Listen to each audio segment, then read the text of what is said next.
Today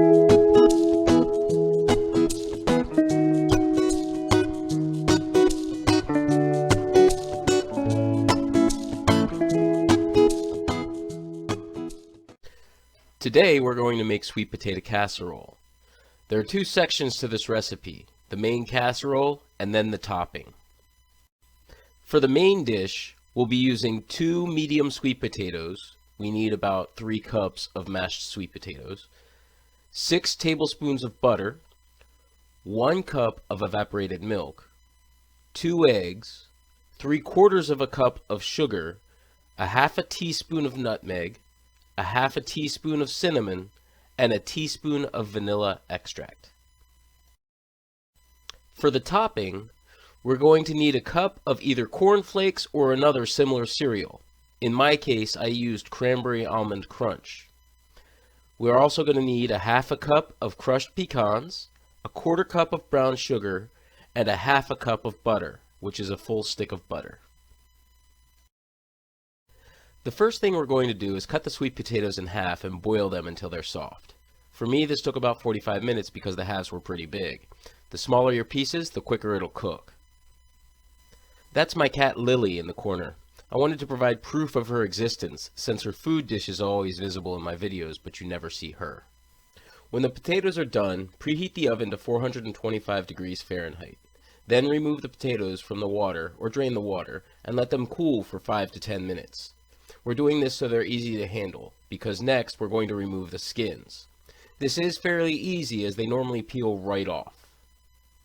I'm cooking the first part of the casserole the day before I'm actually serving it. I've only ever cooked this dish during special events, and typically there's a lot of other dishes during these special events. 425 degrees is also not normally compatible for cooking turkeys or hams or other main dishes, so doing the 425 degree part the day before just makes sense to me. After the potatoes are peeled, add in the 6 tablespoons of butter for the main dish, and mash the potatoes. As long as your potatoes are still hot, the butter will melt and mix easily.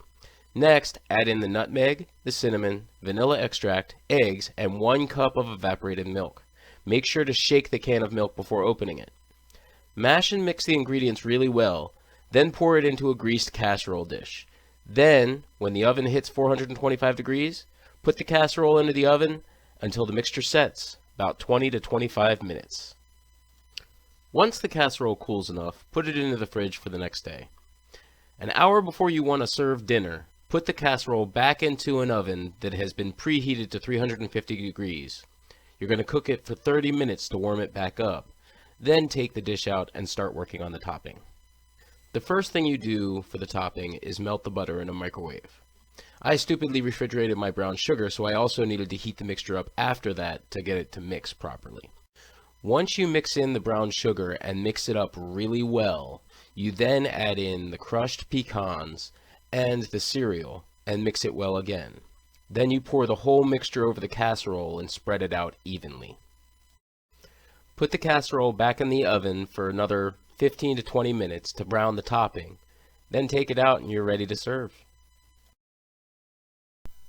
Be sure to like and subscribe if you enjoyed the video.